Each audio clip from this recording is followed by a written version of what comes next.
प्यारे बच्चों, अस्सलाम वालेकुम। उम्मीद है आप लोग अपने घर में खैरियत से होंगे और अपनी हिफाजत में होंगे। आप लोग घर से बाहर मत निकलिए और अपनी हिफाजत कीजिए। मास्क का इस्तेमाल कीजिए, सैनिटाइज़र का इस्तेमाल कीजिए और ज़्यादातर हो सके तो बिला ज़रूरत घर से बाहर ना निकलिए। आज हम उर्दू मज़मून पढ़ेंगे। उर्दू मज़मून, उर्दू जो है वो हमारी ज़बान की सबसे पहली ज़रूरत है। इस ज़रूरत के लिए आज के तारीख में, आज के दौर में उर्दू को दम तोड़ती हुई नज़र आ रही है। हमें इस उर्दू को कायम व दायम और बरकरार रखना है और हमारी उर्दू को ज़िंदा रखना है। इसके लिए हमें चंद बुनियादी बातों का जानना ज़रूरी है और उन बुनियादी बातों को जानने के लिए हमें अमली कवायद के हर हिस्से पर गौर करना होगा। हमारा अमली कवायद का आज का उन्वान है मुहावरे। क्या उन्वान है? मुहावरे। अब मुहावरे क्या होते हैं? मुहावरे किसे कहते हैं? मुहावरे वो होते हैं अल्फाजों के ऐसे मजमुए जिनके लफ्जी मानी तो कुछ और होते हैं, लेकिन उन्हें एक खास मफहूम के तहत इस्तेमाल किया जाता है। वो मुहावरे कहलाते हैं। ये मुहावरे बेटा हम लोग हमारी रोजमर्रा जिंदगी में भी इस्तेमाल करते रहते हैं। हम लोग मौका ब मौका हमारी रोजमर्रा की जबान में इसका इस्तेमाल करते हैं, पर हमें आप बच्चों को पता नहीं होता कि हम ये जो है कह रहे हैं तो ये मुहावरा है। जैसे आप लोग कभी कभी कहते हैं ये खबर सुनकर मैं खुशी से उछल पड़ी। अब खुशी से उछल पड़ी, अब कोई खुशी से बिल्कुल उछलता नहीं है, लेकिन हम लोग उसको अपनी रोजमर्रा जबान में इस्तेमाल करते हैं कि मैं खुशी से उछल पड़ी। अब खुशी से उछल पड़ी आप कब इस्तेमाल करते हो? आप उस वक्त इस्तेमाल करते हो कि जब आप बहुत ज्यादा खुश होते हो और खुशी की इंतहा नहीं रहती है, तब हम ऐसे जो है फिक्रों का, ऐसे लफ्जों का इस्तेमाल करते हैं। तो अल्फाजों के ऐसे मजमुए, ऐसी बंदिश अल्फाजों की, ऐसे फिक्रे जिनको जोड़कर हम एक मफहूम वाला मुहावरा बनाते हैं, बन जाता है। वो हम जो है उसको रोजमर्रा जिंदगी में कभी भी इस्तेमाल करते हैं। जैसे बताती हूँ मैं कि आंखें भर आना। अब आंखें भर आना हम कैसे उस वक्त जब हमारी आंखें बिल्कुल आंसुओं से भर जाती है, किसी की कही हुई बात हमारे दिल को चुभ जाती है, किसी की कही हुई बात को हम जो है बहुत बुरा मान जाते हैं, हमको जो है उसका बहुत ज्यादा शिद्दत से एहसास हो जाता है। उस वक्त हम कहते हैं कि आंखें भर गई, मेरी आंखें उसकी बातें सुनकर भर गई। या फिर अगर कोई कुछ कहता नहीं है लेकिन कोई अपने बारे में कुछ ऐसे हालात बताता है जिनको सुनकर जो है हमें अफसोस होता है, हमें गम होता है, हमारा दिल भर आता है, उस वक्त जो है हम उस वक्त भी ये फिक्रा कहते हैं, ये मुहावरा कहते हैं कि उसकी इतनी सारी बातें सुनकर, उसकी ऐसी बातें सुनकर मेरी आंखें भर आई। अब यहाँ मिसाल के तौर पर है दिल बाग बाग होना। अब दिल बाग बाग होना का मतलब ये होता है कि बहुत ज्यादा खुश होना, बहुत शिद्दत से, हद से ज्यादा खुश हो जाना।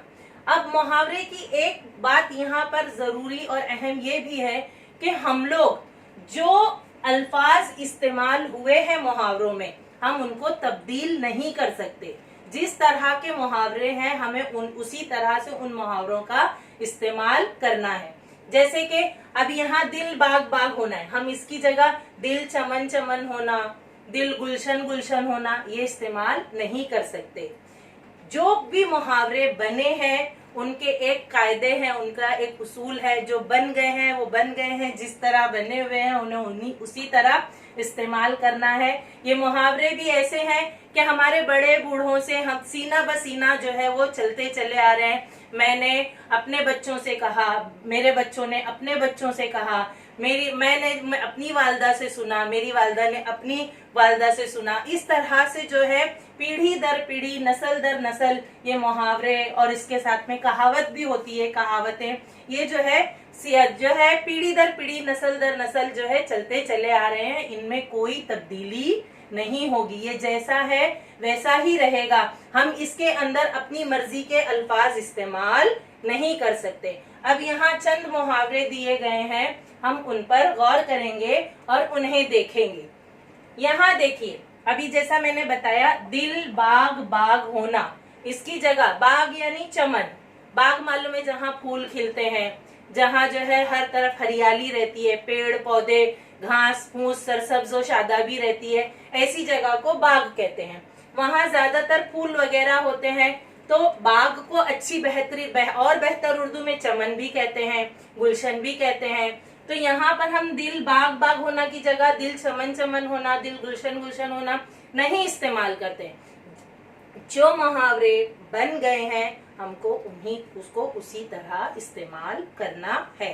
अब जैसे यहाँ पर देखो, कलेजा सन से होना, सन, कलेजा सन से होना, जैसे तेजी से कोई चीज गुजर जाती है और हम घबरा जाते हैं, हमें घबराहट तारी हो जाती है, तो उसी के लिए ये मुहावरा जो है बनाया गया है कि किसी वक्त ऐसा होता है कि हमारा दिल एकदम दहल जाता है, हम डर जाते हैं, बहुत ज्यादा खौफजदा हो जाते हैं।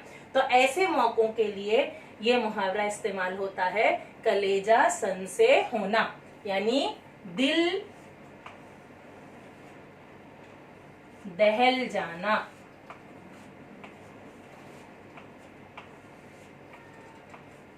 ये भी एक बार जरा देख लेंगे कि दिल बाग बाग होना का मतलब होता है बहुत ज्यादा खुश होना, बहुत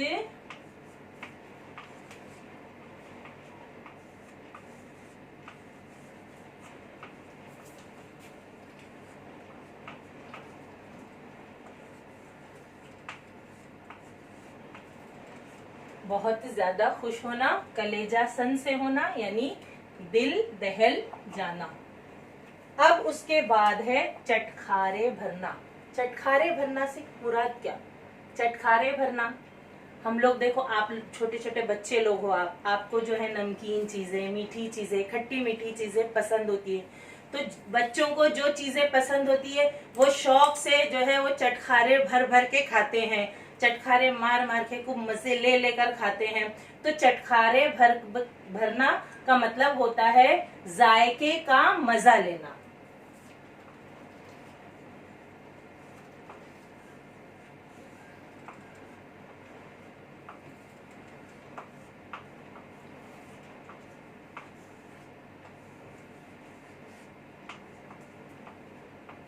जैसे कि मिसाल के तौर पर आप लोगों के लिए इमली आप लोग कितने मजे ले लेकर खाते हो जो है, लेकिन ये खाना नहीं चाहिए, हमारी सेहत के लिए बहुत ज्यादा खाने से नुकसान होता है, इससे परहेज करना चाहिए। कभी कभार खा लिए कोई बात नहीं।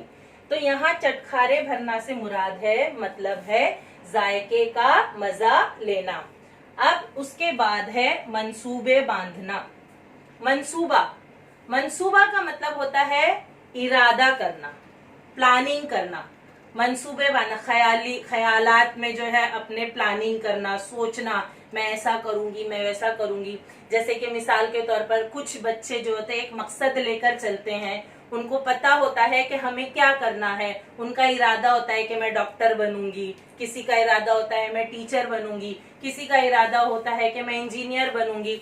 तो उस चीज को, उस मकसद को बांध कर मंसूबा एक बनाकर, एक प्लानिंग बनाकर जो है अपने जो है एक मंजिल को चुनना। यहाँ पर सिर्फ मंजिल ही चुन, यानी हम किसी भी तरह का प्लान बना सकते हैं, घूमने का प्लान बना सकते हैं, या जो है अपने जो है रोजमर्रा की जिंदगी में सुबह से शाम का जो है एक शेड्यूल बनाते हैं, सुबह से शाम तक की एक प्लानिंग बनाते हैं, मैं सुबह उठूंगी तो ऐसा करूंगी, फिर उसके बाद ये करूंगी, फिर उसके बाद वो करूंगी। तो मंसूबे बांधना का मतलब होता है इरादा करना, प्लानिंग करना।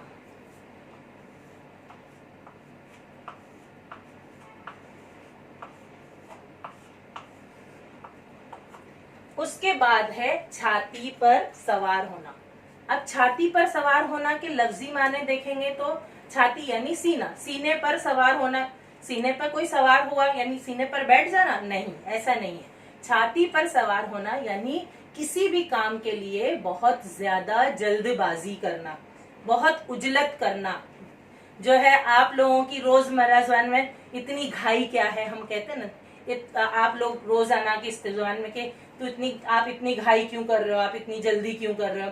तो यहाँ पर जो है छाती पर सवार होना से मुराद है कि जल्दबाजी करना, उजलत करना।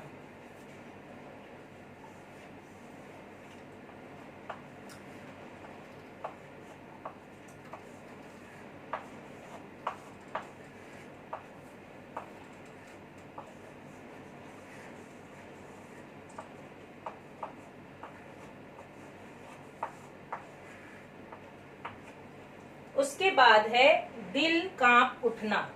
दिल कांप उठना, हम लोग जो है मिसाल के तौर पर आप लोग जैसे कभी कभार, ज्यादातर आप लोग टीवी वगैरह देखते हो, सीरियल्स वगैरह देखते हो, या कोई ऐसा प्रोग्राम देखते हो कि उसमें कोई खौफ, एकदम डरने वाली खौफजदा मंजर आ जाता है, तो हमारा दिल जो है वो कांप उठता है और हम लोग जो है बहुत ज्यादा अम्मी अब्बू के करीब बैठे रहते हैं तो उनके और करीब हो जाते हैं, यानी उस वक्त जो है हम बहुत ज्यादा घबरा जाते हैं। तो यहाँ पर इसका मतलब है दिल घबरा जाना, बहुत ज्यादा घबराना।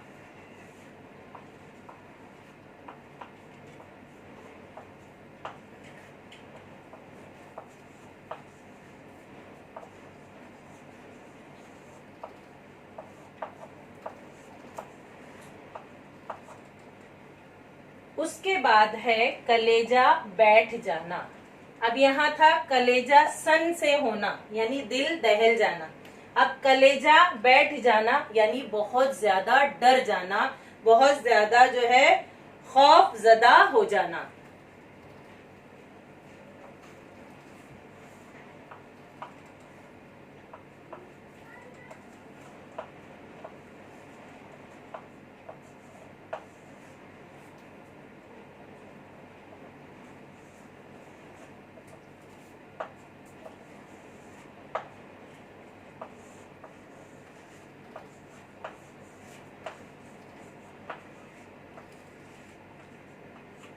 उसके बाद है टेटुआ लेना। टेटुआ लेना, टेटुआ किसे कहते हैं? टेटुआ जो है एक तरह से देखेंगे तो देहाती जबान है। देहात में, गांव वगैरह में जो है गले को जो है वो टेटुआ कहते हैं। तो टेटुआ लेना यानी गला पकड़ लेना, गिरेबान पकड़ लेना। हम लोग जो है कभी किसी के साथ में हमारी जो है तू मैं हो जाती है या बहस हो जाती है, तो हम लोग जो है उसका जो है कभी कभार जो है बहुत ज्यादा, लड़के ज्यादातर ऐसी गलतियां करते हैं, जो है वो लोग फौरन जो है गिरेबान पकड़ लेते हैं। तो इस तरह टेटुआ लेना यानी गला पकड़ना या गिरेबान पकड़ना।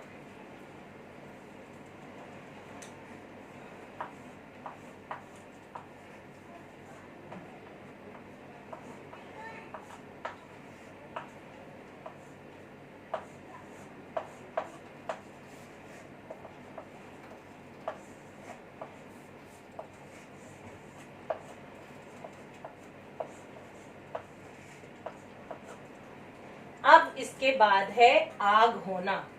आग होना, बेटा आग, आग जो होती है आप जानते हो वो क्या काम करती है? आग जो होती है वो जलाने का काम करती है। और अगर वो पकाने के लिए चूल्हे पर जो है हम हंडी रखे हैं या उसमें कुछ पक रहा है तो चलो वो उसके लिए फायदेमंद है। लेकिन जब यही आग कहीं और गोदाम में लग जाती है या किसी इलाके में लग जाती है या किसी हादसे में इस तरह से आग लग जाती है तो वो सिवाय तबाही और बर्बादी के कुछ नहीं करती। तो यहाँ आग होना, इससे मुराद ये है कि बहुत ज्यादा गुस्सा होना, बहुत ज्यादा गुस्सा होना।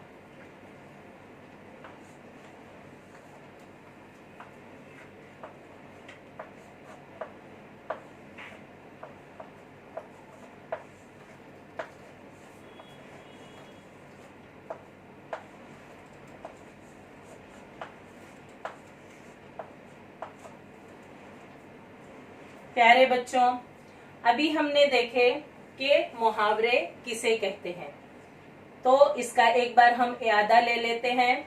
आप लोग उसको फिर से ध्यान से तवज्जो के साथ में सुनिए, और जो है यहाँ जो भी लिखा हुआ है उसको आपको अपनी कॉपी में लिखना है और उसको याद करना है। ये बहुत जरूरी है। हमको इसके मानी और मफहूम को हम जब तक नहीं समझेंगे, हम उर्दू की अहमियत और अफादियत को जो है बरकरार नहीं रख सकते। आज के दौर में जो है उर्दू जो है बेटा दम तोड़ रही है। आप लोगों को ये जुबान जो है वो मुश्किल लगती है, लेकिन बेटा ये बहुत नर्म प्यारी जुबान है, सलीस जुबान है और बहुत खुशगुफ्तार जुबान है। इसके जरिए हम अपने ख्यालात का इजहार दिल खोल कर करते हैं। तो आप इसको समझने, इसके लफ्जों का जखीरा करने की जो है बहुत कोशिश कीजिए। आपकी किताब में जो भी मानी व इशारात लिखे होते हैं उन अल्फाजों को याद कीजिए, उनके मानी को याद कीजिए। अपनी रोजमर्रा जिंदगी में रफ लैंग्वेज, रफ जबान इस्तेमाल करने की बजाय बेटा आप अच्छी उर्दू का इस्तेमाल कीजिए। बहुत प्यारी जुबान है, आपको इसको अपनी जिंदगी में, रोजमर्रा जिंदगी में इस्तेमाल करने में बड़ा मजा आएगा। हम एक बार ये फिर से देख लेते हैं। मुहावरे अल्फाजों के ऐसे मजमुए मैंने कहा था, देखो एक जो होता है वो लफ्ज होता है, और कई लफ्जों से मिलकर जो है वो मजमुआ बन जाता है। तो अल्फाजों के ऐसे मजमुए जिनके लफ्जी मानी तो कुछ और होते हैं। अब यहाँ देखो, जैसे कलेजा सन से होना, अब इसका मतलब कुछ और हो रहा है, लेकिन उसका मफहूम, उसके मानी जो है वो बदल गए, यानी कि रहता वो एक फिक्रों में जो है वो बना हुआ जो है वो मुहावरा जू का तू है, लेकिन उसको जो है किस तरह दूसरे मफहूम के तौर पर इस्तेमाल करते हैं वो आपको समझना बेहद जरूरी है। अल्फाजों के ऐसे मजमुए जिनके लफ्जी मानी तो कुछ और होते हैं, लेकिन उन्हें एक खास मफहूम के तहत इस्तेमाल किया जाता है, वो मुहावरे कहलाते हैं। जैसे अभी हमने देखे, दिल बाग बाग होना यानी बहुत ज्यादा खुश होना, कलेजा सन से होना, दिल दहल जाना, चटखारे भरना, जायके का मजा लेना, मंसूबे बांधना, इरादा करना, छाती पर सवार होना, जल्दबाजी करना, उजलत करना, दिल कांप उठना, बहुत ज्यादा घबराना, कलेजा बैठ जाना, बहुत ज्यादा खौफतारी होना, टेटवा लेना, गला पकड़ना या गिरेबान पकड़ना, आग होना, बहुत ज्यादा गुस्सा होना। प्यारे बच्चों, बहुत आसान है, कोई मुश्किल नहीं है। मैं समझती हूँ आपको अच्छी तरह समझ में आ गया होगा। इस पर गौर कीजिए, ध्यान कीजिए, अपना ख्याल रखिए। आइंदा फिर मुलाकात होगी। अल्लाह हाफिज।